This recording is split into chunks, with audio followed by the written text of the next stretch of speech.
Is it that you're unhappy or feel like you're not far enough along in your own life? Or is it that you're unhappy and feel not far enough along because you're comparing your life to somebody else? And I'm gonna argue 99% of the time, it's the latter. Today, we are going to train on how comparison is the thief of joy. And that saying, like, how many times have you heard that saying? Comparison is the thief of joy, right? We hear that, like, it's pretty common, almost to the point where we don't even take it in. So we're really gonna take it in and break it down. I don't even think we're gonna do a full 10 minutes today, but this is just a little reminder for if you're feeling like you're behind or you haven't done enough or you don't have enough, right? Or you don't have enough to show for all the things that you've done. Is it actually intrinsic or is it being motivated extrinsically, right? By other people. And especially in the age of social media where it is so accessible, we have never, like literally in all the history of time, never had access to other people's day-to-day lives in the way that we do right now. In the entire history of time, we have never had access to the insides of other people's day-to-day lives like we do right now. If you think before social media existed, maybe you could see the outside of someone's house, but you couldn't see the inside unless you were physically inside the house. And now you can go on your Instagram feed, you can go on YouTube, you can go on TikTok and get like tours and hauls and a really detailed breakdown of, what it appears is going on inside somebody else's home, right? But what appears on social media is almost never the full story. And we know this. Consciously, we know this. Like, consciously, you know that it's a highlight reel and you know that it's like, okay, but if it looks like tidy, like in this background here, I make a point of trying to tidy it up every day, but you can't see all the dishes that are, sitting on the counter or the mess that's over here that's outside of the camera frame. And believe me, it's there. Like, I try my best to be clean and tidy, but I'm not perfect. Like, I make a mess too.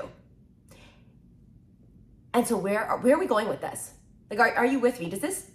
Have you ever thought about social media in this way before? Or how you can really see the day-to-day of someone else's life. Like, we open up these devices and have a broadcast of every single highlight reel, accomplishment, award, clean and tidy house, and it looks like things are better than what they really are, right? Or it's filtered, or there's it's been edited, it's been retouched. And consciously, we know that might be happening, but subconsciously, when we're taking it in, you don't realize that. It feels real. And so it's so easy to look around at, and not focus on the one room of your house that's clean, but the 3 rooms that are not, right? Or to focus on how you, live on this street, but you'd rather live on that street. Or how you have this job, but it's not that job. Or you discount your wins and all the things that are going well. And if you actually sit down, and this is what I love, and it's so important, and I preach so hard about you getting quiet, right? In the morning or late at night, get out your journal and to celebrate your wins, to focus on your goals, what you want, to work on your mindset, your identity, your self-image, right?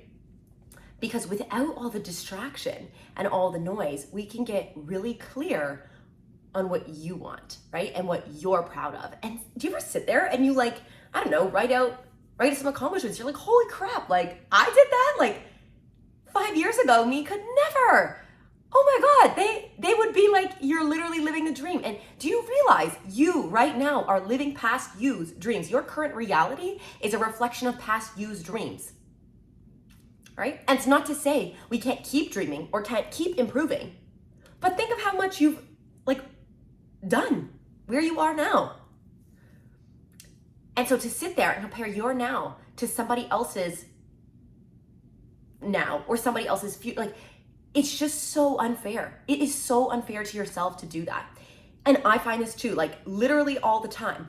Anytime I feel like, I wish I was further along, or I'm not where I want to be, or I kind of I heard the saying doubt demons in a keynote the other day, and I just loved it. It was from Denise Lee. She started a clean skincare certification, clean beauty. So this is random side note, but to be labeled as natural a product only needs to have one natural ingredient. To be labeled as organic, it only needs to have like one organic ingredient, and then companies can put that on their label. So it's really hard to tell like what beauty products are actually organic or non-toxic and made well versus ones that are not, because like it's not like labeled well. Anyways, she was talking about specifically in the context of entrepreneurship and how we have these doubt demons. And it's that voice in your head that comes up and says, you know, do you really think this is a good idea? Why did you do this?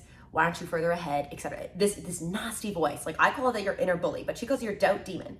She's like, you know what you need to do to that demon? You need to slay. She's like, slay the demons. And we're like, the whole audience is like laughing, right? Because it's like so funny, but it's also so memorable to slay those demons. So when those doubts come up, like when they come up for me and I'm thinking, oh, I would, you know, we're not even gonna go that negative train of thought. I think, where did this come from? What did I see that could have influenced or triggered this? And almost 9 times out of 10, it's after scrolling on social media, scrolling on LinkedIn. Oh my God. Don't even get me started on my qualms with LinkedIn. You know you're having a bad day if you start doom scrolling on LinkedIn, okay? That's pretty low if you're doom scrolling on LinkedIn. Like you passed the TikTok doom scroll, Instagram doom scroll, and you're on LinkedIn, like put the phone away. Literally turn the damn phone off. Like get up, get outside, get off the devices, okay? But it's almost always, it's not immediate, but it's, you know, like 10 minutes later, hour or two later, a day later, and we don't realize the impact of what we've seen or what we've consumed and how that will pop up a little bit later, right?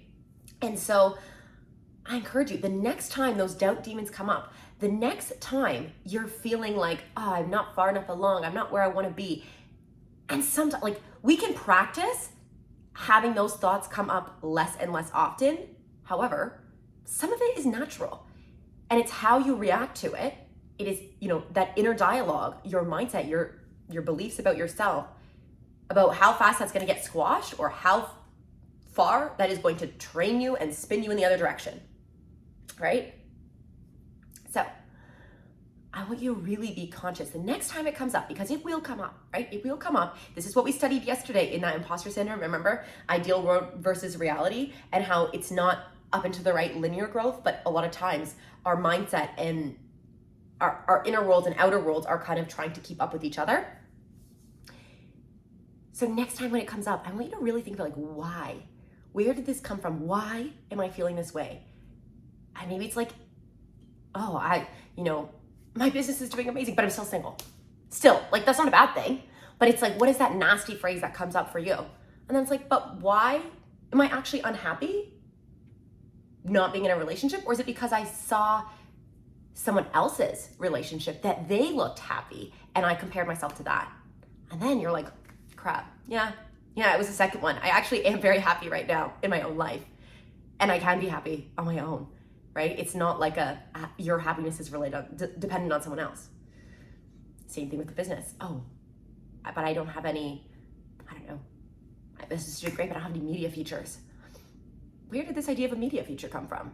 Oh, I saw that post a few days ago about so-and-so who has a media feature, right? You don't know what their business looks like on the inside. You're only seeing the outside of the house, right? Or the glorified behind the scenes TikTok of where they cleaned it up to make the behind the scenes TikTok, right? So the next time it comes up, where is it coming from? Where is it coming from? And try to identify, because when you can identify the comparison, right? It's like catching the thief. It's like a thief trying to rob you, and then you like shine a spotlight and you're like, gotcha, haha, not today. You're not stealing my joy today, right? So I want you to practice that, to remember that comparison is the thief of joy. And it's not that you're unhappy with what's going on with you. It's usually stemming from comparing to something else. And the grass is always greener, and that is the filtered, edited, glorified version. So when this happens, and when you catch yourself comparing, ask yourself, where did it come from and why? And when you can catch that thief, when you can realize, like, oh, it's not because something's going bad, it's because I was comparing to something that I think looks better, but consciously yet I know that that's not always reality, right? So, grass is greener where you water it. Water your own life and your own happiness and your own joy. And know you are exactly where you need to be right now, right? Trust the timing of the universe. I promise you're exactly where you need to be. I love you, and I'll see you tomorrow.